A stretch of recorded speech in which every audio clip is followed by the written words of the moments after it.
Hi, my name's Russ. This is another video in the series of videos that describe various tools in forensic fire investigation.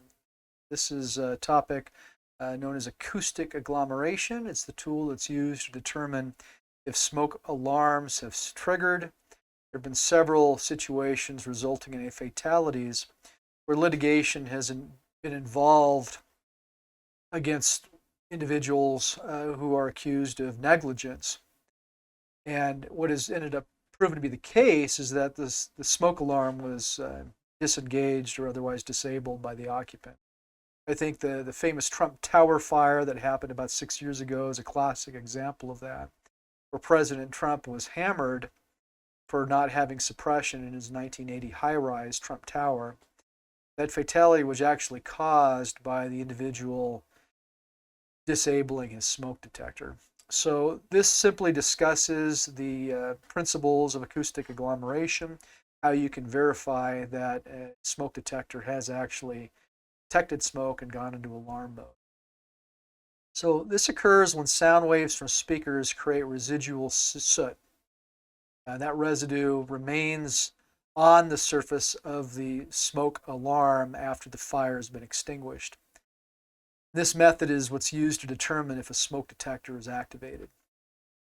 So this is an image of the internals of a smoke detector. And what you can see are these examples where vibration has caused specific patterns of soot accumulation on various components within the smoke alarm. Here's an example where a test was performed. Two smoke alarms of the exact same make and model were used. One was powered, one was not powered. They were both immersed in a city environment.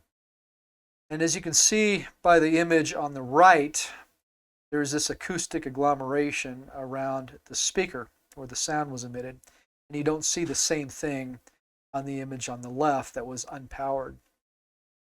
And it raises some interesting concepts because what you see in this image, these lines, this is actually salt. And the salt has formed a pattern based upon the vibrational influence of a speaker. And different patterns emerge as a function of the frequency of the speaker.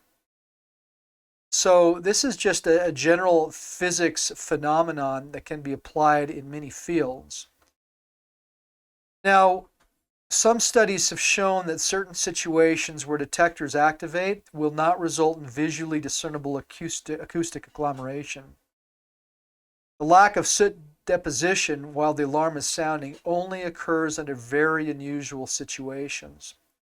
If it is a sooty environment and if the alarm did activate, there will be signs of acoustic agglomeration. And what I mean by this is if you have enough soot, enough light obscuration that you're going to trigger a smoke detector, then you're guaranteed to have enough soot that's going to create this acoustic agglomeration.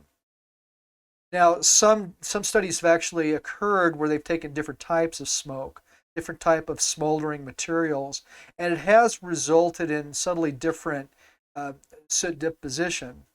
But under a microscope, you can clearly tell that it's there. So using this tool is a fairly foolproof method for verifying that the alarm did in reality activate.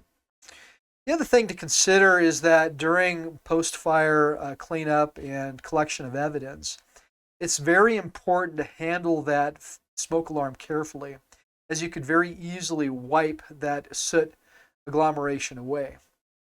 And some questions have come up, well, how do you activate that smoke alarm to determine if it went off? In addition to the soot being present, but how would you verify that it functioned without damaging the evidence?